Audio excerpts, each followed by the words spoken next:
guys that was really on the street level, they were like the kings, you know, and they're like washed away. I mean, I'm like, come on, you look at the R&B music of the world today. All the pioneers in R&B music today are in museums and, I mean, like history books and stuff. I ain't dissing nobody, but yo, cats is mad lazy, yo. They don't know how to work a stage, they don't know how to work the mic, they don't take no time out, you know what I'm saying, to put together a beautiful choreographed show. And that's what, like, you know, I want to always emulate them, like, you know, Shango and Soul Sonic and all them and Cold Crush and all them, because, yo, cats was like the Temptations and all them back in the days and all that. Yo, niggas, cats was doing shows and coming to present you something. And when you living in the ghetto and you stressed out and you just leaving the block and you going to a jam, you ain't trying to hear no cat up there talking about how many shots he gonna bust up in me. Because I may just ran from outside doing that up into the jam. So I want to see something gonna take me away, and a lot of those ciphers allowed me to express that and to really basically get down a lot of legendary cats and MCs, yo. From hearing the sound from many years ago, this thing they call techno pop, I got into this music of electro, but they was calling techno, but I renamed it electro funk. And it came with this group called Kraftwerk. It came with this group called Yellow Magic Orchestra.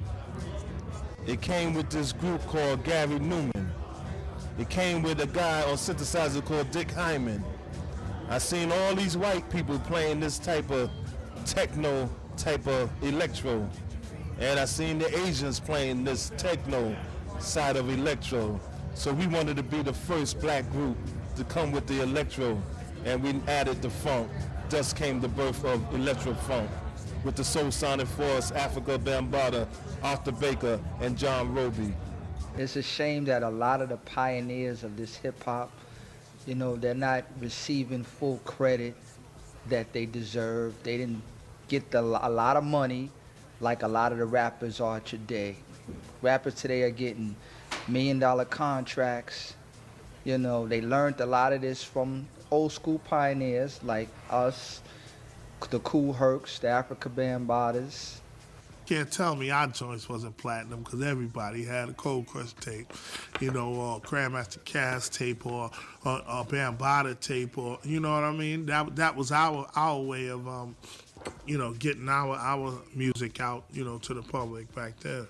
In the business, when the business changed, I changed, because I refused to. I mean, these guys now in the game right now, I see they're getting a lot of money. But back then, when we were coming up in the game, we wasn't getting no money. We was getting jerked. It was just for the love, you know. And they were making money off us like crazy, but we wasn't seeing nothing. We was just happy to be there holding the mic like this. Used to practice. When you practice at home, I mean, I know me in particular, I used to record everything I did, pretty much. I'd come home, throw my books down, turn on the set and start playing and plug, you know, record everything. And I used to sell little tapes, $2 and $3, little weed money. You know what I mean? I used to have cats come to my house and sit down on the couch and wait right there. I got you. What you want, a 60 or a 90? And make it right there, you know what I mean? And just, you know, like that. So this wouldn't be a business now. A lot of people, I mean, rappers now are living large off this music, large. It's transcended around the world. Like I said, I'm not known for, me or my group are really not known for our recording hits. We did like 4 records together, my group, the Cold Crush Brothers. I've done about 30 records altogether with other artists, written for other artists, or I've done as a solo artist myself, but none really escalated to hit status, you know what I mean? I have my core audience who listens to, who loves to hear Grandmaster Cass, and basically that's who I make the music for. But as far as hits that, I mean, records that we've done a record called The Weekend, was our first joint on Elite Records. Next was Punk Rock Rap, which was the first, our label was the first label picked up by a major, CBS Associated, and they were real up and happy about the record, but they didn't know that we were black. And when they heard the record, they was loving it. But when they saw us and found out we was a hip hop group, they bugged out and didn't know what to do. These guys that's getting money now, just Murder Inc. and Puff Daddy, you know, they need to give back. I mean, even if it's to take these guys and say, you know something, you know, since you have the experience, You know, we're gonna use you as an A&R man. You know, let you listen to this music before we put it out there. You know, because all they doing is putting out a bunch of gangster music, and it's not real music. We made music to make people dance. We made happy music, party music. That's what it used to be about. Now it's about all the hoes and the bitches and the money, you know what I'm saying, and the cars and the rims. And it's not. It's more to life than that. That's why they got these young kids out here doing all kinds of crimes to get what they got, and half of them don't even got it. You could tell it came from inside of somebody. You know, I think hip hop was more of that back then than it is now. Hip hop, rap now, if you will, is here to stay. You know, it's this latest generation's, you know, jazz, if you will.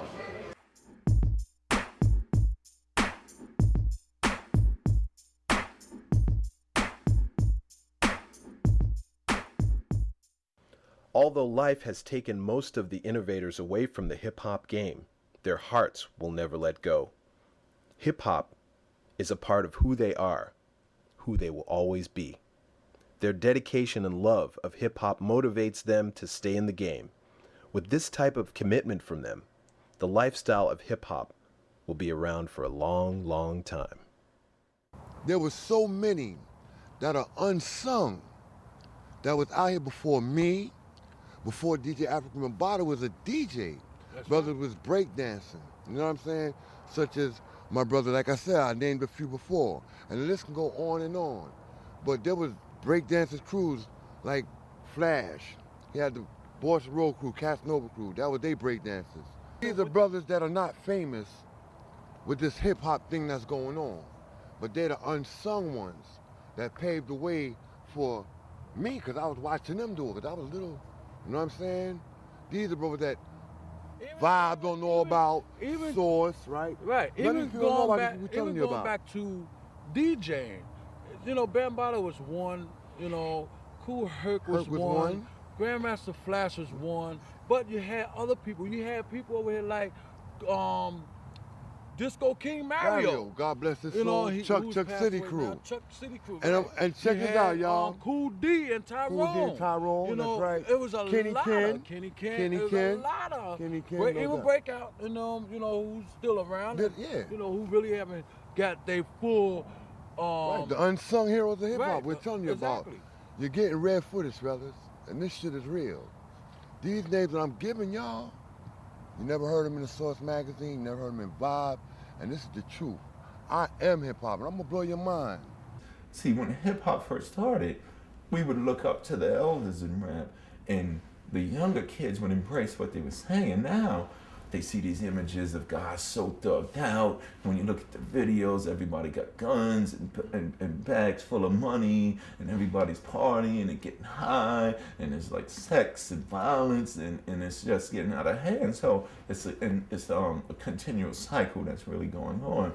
And that's because the rappers with the power are not making the records and giving the images necessary to make people make the right choices. We need to band together and expand now and clean it up, basically. You know, there's a lot of things that went on, you know, as far as the corporate side with the monies that was spent, you know, the foundation that was destroyed, and we're just here to build up the foundation and get it right, you know. That's why we're coming back together again and trying to let people know that we're now trying to show y'all that it's time to stop this violence. Stop all the stuff that's going down. Learn to be humble with your people, you know? Start showing love to each other instead of messing around, always want to fight each other all the daggone time. Stop being jealous of the next person all the time. If a person gets something, be happy for that person. Don't always have to knock that person down. Go back to the LL, Kool Mo D. When they had a battle, they kept it at the mic. And that's what they're dealing about. And it's not always all about the money, because, I mean, when the money's gone, you got nothing. So what y'all out there doing, enjoy what you're doing and have fun with it, you know? And that's just part of life, man. Let love be love, man. Each one teach one, man. That's all I got to say. I was put on earth to rhyme. And as far as I was concerned, like I said, at one point I was the best in the world.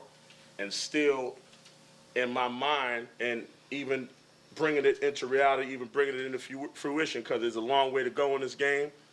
I'm still the best. I'm always going to be the best. And that's my one strive. Like, all these cats like now, like, you know, it'd be like the grimy cat, and then it'd be like, you know, I'm gonna be the next Tupac, or I'm gonna be the next Biggie. Biggie and Tupac don't mean nothing to me. The big 50 Cent, he means nothing. We have these arguments. I have arguments with people all the time. They mean nothing to me. So, you know, we'll see what happens with the music. It's developing. It's a bit, you know, in a little negative stage right now. It's a lot of violence going on and that sort of thing. Because certain kids that think that it's cool to be like that, glorified, and then that's how more of it starts and spreads. And then when you have it in your videos like that, it's not a good thing and it's not a good image. And unfortunately, we live in such a visual society, and a lot of kids look up to a lot of artists that emulate some of this type of stuff, but we also, and now it's changing where we're a lot more responsible because a lot of these artists have kids themselves now. So it's totally different, and as a parent, seeing this, you're not gonna want your kid coming up to you at 4 years old, 5 years old, talking about, I got my gat, niggas, what are you gonna do? You know what I mean? It's like you can't emulate that anymore. Everybody's gonna be next, but you can't be first. That's who Melly Mel is. I'm the first MC, and that means more to me than anything else in the game, because just like I said, you could be whatever you want to be. You could be the richest man. I had my blessing. If I died right now, nobody could take the fact that God made me the first MC, and I'm going to be the best MC. Today, I'd say icons that are still in the game, LL, Cool J, icon. It's hands down.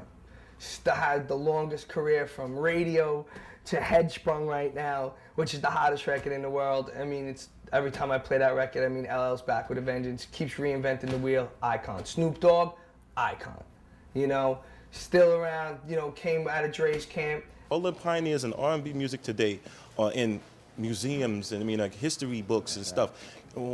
This is a multi-billion-dollar business, and why are they not trying to dig deep into these streets? Because these people are, half of them are still living here, you know, and research this thing and put other people where they belong. Put them where they belong. Give back, you know. That's what's most important to me. On a more personal level, just for me to just share certain things with my kids and to let them know that they do, in an indirect way, come from greatness. You know what I mean? That they came from, their father is part of this whole thing. Whenever you see any commercial from a McDonald's, this and anything where they use rap, I feel like I'm connected with that. Even if I could go in the club right now, and a lot of cats might not know me. As a matter of fact, a lot of cats don't know me. You know what I mean? But I know just being there, this is part of me. To me, Eminem, icon. Eminem is gonna be an icon. It changed the game. Well, the message that I want to give to the guys that are in the game now, like Jay-Z, and I'm gonna name names because you know, they need to know who I am. All right, I'm Lux Diamond. All right, you will see me soon. So, they need to look back and give back to the guys that started this, because without them, there wouldn't have been no hip hop. You know, I mean, I was there back in the days when the free jams at 118 and 129 and Cedar Park and the Zulu Nation anniversaries in Bronx River, you know, and it was all about peace and love, you know. So these guys they built the foundation for this industry, this billion-dollar industry right now. P. Diddy, icon. P. Diddy's a total icon. I mean, coming from where he came, you know, at Uptown and working in the mailroom and working his ranks up and working his ranks and being a dancer in Dougie Fresh's video in Summertime. He was one of the dancers in that video. If you watch that video, he's in that video. And then coming to where he is now, to a multi-million-dollar, you know, mogul in this whole thing, and what he's done for the music and what he's done for the community as well. I mean, he's a total icon. He broke every barrier to where, well, if this was a black thing or a white thing, and took